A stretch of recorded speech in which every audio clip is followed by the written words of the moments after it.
As seen in Saturnine, Abaddon formed a plan to end the siege of Terra in one stroke by tunneling deep below Saturnine wall and emerging directly inside the palace. Yet Rogal Dawn had foreseen this, and the battle in Kappa and Lambda zones never left the limits of those joint killing chambers. It lasted 30 minutes. It was close, tight-backed, immediate, with no cover and no room for evasion. The Justaerin, regarded as the most mercilessly able of the sons of Horus, a legacy that had been remarkable even in the time of the Lunar Wars. Against the Praetorians' two hand-picked kill teams, there was no quarter, no limit, no hope that any of them would walk away unscathed.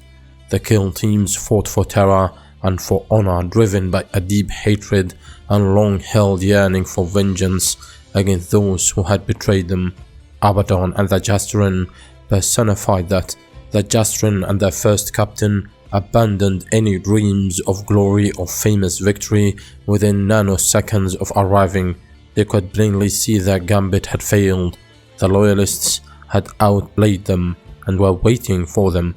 The exhilarating promise of their wounds had evaporated. They fought for nothing more complicated than survival, mutually assured surprise, mutually assured destruction, an instantaneous orgy of raw and savage killing. There was no range of any sort.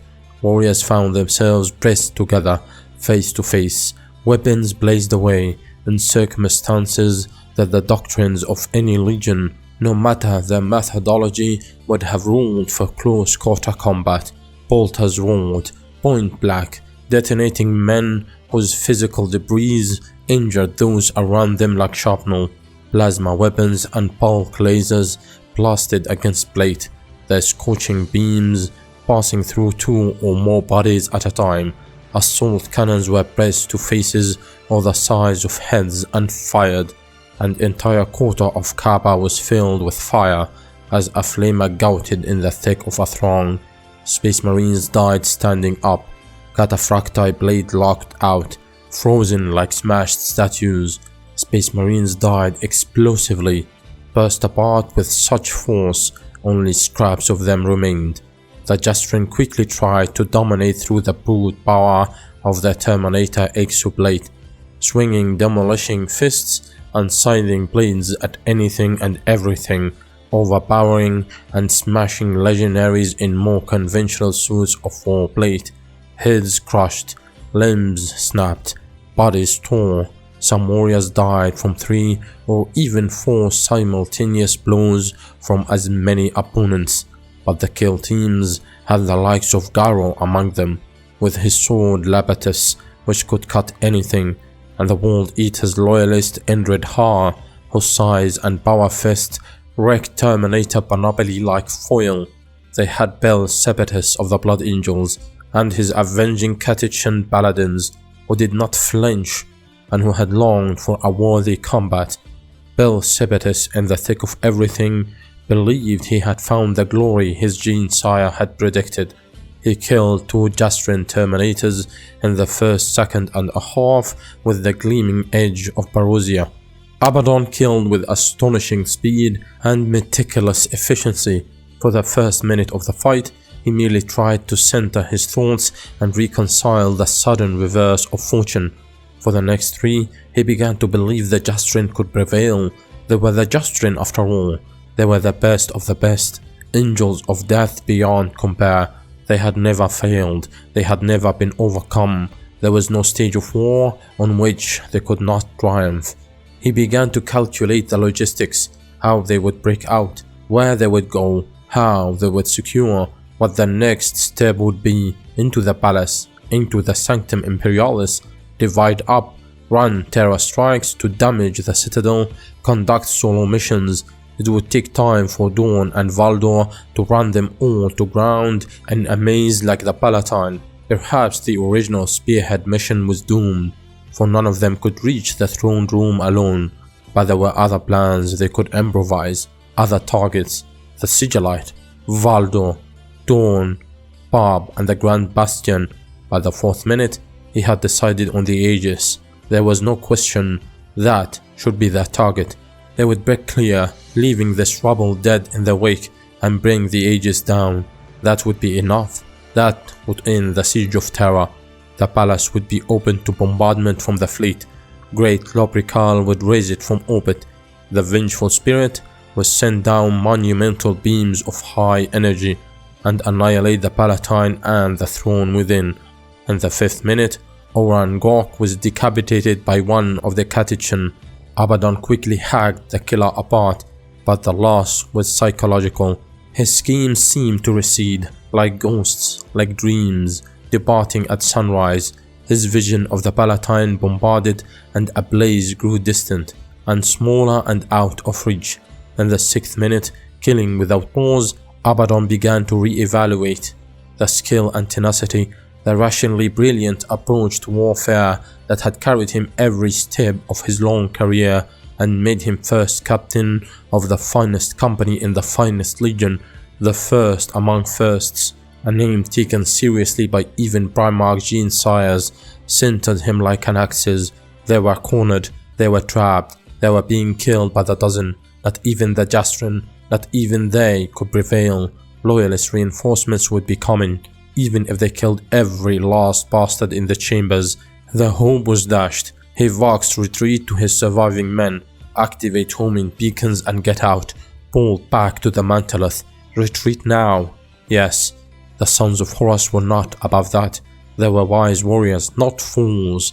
They knew to read the flow of a fight and act accordingly. They were no good to anyone dead. Damn the Imperial fists and their simplistic no backward step. Only a fool never took a backward step. The sons of Horus were more like the barbarian white scars. Those heathen primitives got that much right. At least withdraw to advance. There was always another day, and that other day might bring victory instead.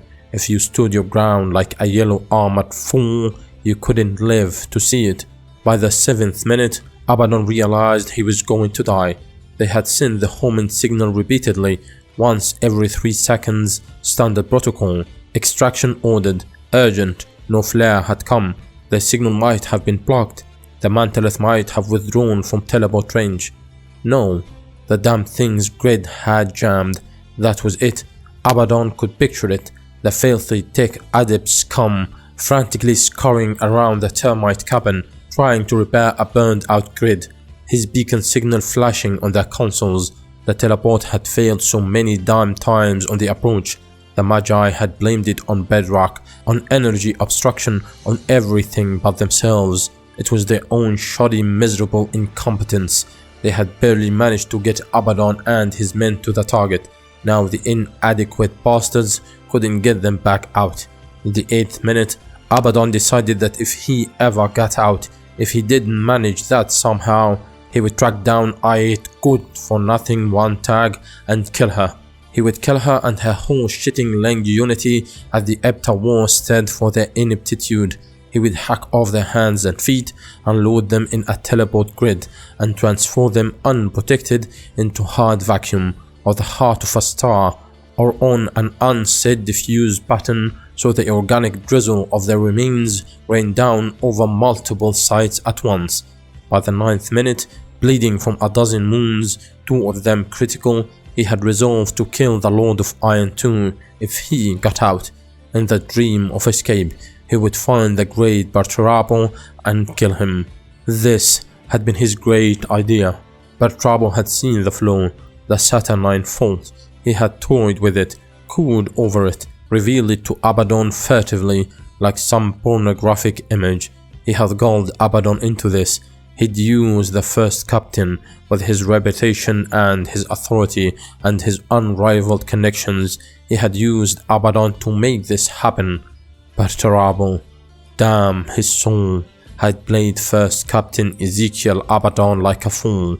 He had tempted him with glory, made him feel smart and noticed, brained his ego, made him feel like it was all his big clever idea. The bastard had even made Abaddon beg him to let him do it. The Lord of Iron, Lord of Shit, had manipulated Abaddon into using his influence to draw resources from the sons of Horus, coerce the Emperor's children into playing along. broker the help of the Mechanicum. He had made Abaddon do all the work and take the credit. So if it failed like it was failing now, Abaddon would be to blame. Perturabo had deniability if it turned to shit. Perturabo could claim ignorance if 3 companies of the Sons of Horus, including the elite, not to mention how damn many of the Emperor's children, failed to return. In death, Abaddon would be blamed for the disaster and his memory dishonored. In death, he would be disgraced, called overreaching, called that fool Abaddon. Abaddon would find the Lord of Iron in the dream escape from this hell pit. He would annihilate those damned war automata with melters.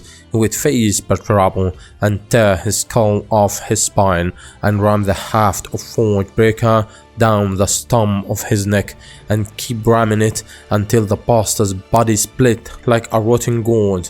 And the 10th minute, Abaddon arrived at a point of calm, of serenity. He accepted his unrushing death, which was surely only seconds away. It had become a game, a contest, like the old practice cages. How many of them could he kill before he was bested? Some, most, all? Some were fine warriors. Sepatus, he was magnificent. Haar was a brute, but uninteresting challenge. Garro, Abaddon fancied his own chances in an even match, but the man's sword was a piece of work, and so was Garro's skill with it. He realized as he killed and killed and killed that he owed the Lord of Iron a genuine debt of gratitude. Abaddon was a warrior. He'd always been a warrior. It was his life, his purpose. He excelled at it. The war was a distraction. It was just another weapon. Those who knelt before it and pledged their worship, treating it like some kind of god, they were fools. All of them. Magnus, Logar, Fulgrim. Fools. Horus was a fool. The war was nothing. Being a warrior was everything. It defined him. The skill of combat, the lessons of defeat, the joy of triumph. That was his sacrament.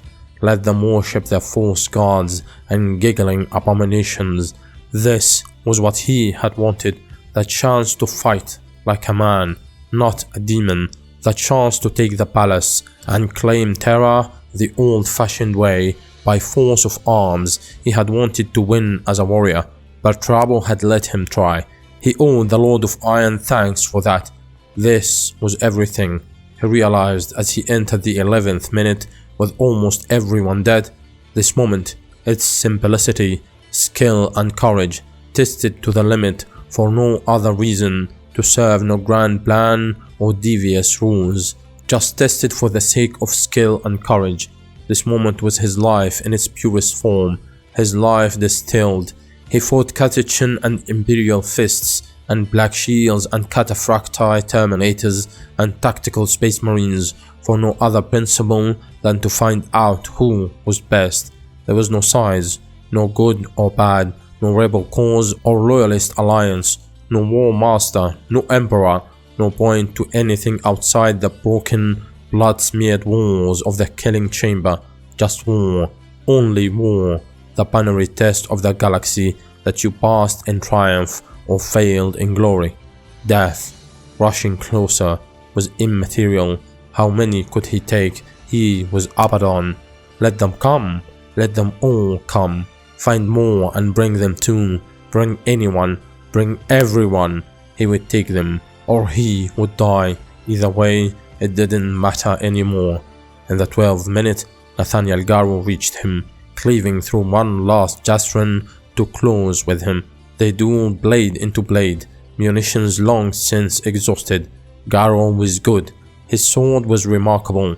He dealt Abaddon 2 wounds that would have killed lesser men. He drove Abaddon back, boxing him against the chamber's ancient wall. Good tactics, but a mistake. When Abaddon pivoted, it was Garro who found himself boxed, his back to the stone. Abaddon threw a punch that smashed Garro against the wall. The man slumped, dazed, chest blade cracked. Abaddon swung to finish him. Bel Sepatus blocked his descending blade. Sepatus, now a proper test. a dance of equals that carried them into the 13th and final minute of the fight. Their blades clashed and parried with such speed. It was joyful. The Blood Angel was amazing. The deftness of his skill, the precision of his strokes, the intensity of his address. Sepatus produced non-seed sword play that Abaddon could barely turn back. There were skills he had to learn, tricks to appreciate and copy, and the Caravim's attack was absolute, a miraculous degree of murderous focus. Abaddon was sorry to kill him. His blade cut Sepatus in half. The Riven Hound slammed Abaddon into the wall. Bricks shattered. Abaddon felt bones break and organs rupture. Haar was size and brute strength. There was no skill to speak of, just beautiful fury, like one of Rass's back dogs or Angron's thug, Khan, a wall of strength that crushed everything before it. The Black Shield had him by the throat. Haar took 6 or 7 of Abaddon's kill thrusts in the belly and chest and refused to die, just refused. His strength seemed to grow as the blood whipped out of him. Haar's power fist, like a siege ram, hammered at Abaddon's head until his helmet broke and deformed, and Abaddon's face was a mess of gore. One more like that, one more and it's done. But Haar was a dead weight, pinning him to the wall. Abaddon's blade had found Haar's throat and slid in, up into the brain, and out through the back of the Riven Hound's head. Abaddon couldn't move. He could barely see. Endryd Haar's dead mass was slammed against him, crushing him against the wall. Abaddon tried to get free. There wasn't time. Garro was back on his feet. That sword of his, gleaming. Garro raised it. This was it then. One downward slash from a sword whose edge cut everything. This was it. Abaddon wanted it to never end. Ever, ever. The end came anyway. Garro lowered Sepatus. No, he yelled. No, he punched the wall. Haar's enormous corpse shifted and fell away as the teleport flare faded. My lord, the Mechanicum adepts cried. They carried him to the arrestor seats and tried to peel the bloody visor of his helm away without taking his face with it. All the other seats in the Mantellus compartment were empty. We tried, Amigos said. The grid. We had to reposition the termite to fire the grid again. It took time. I'm sorry. Abaddon murmured something. What is he saying? The Amigos asked. We are returning. One of the others told Abaddon eagerly. Full rate. The motivators are running.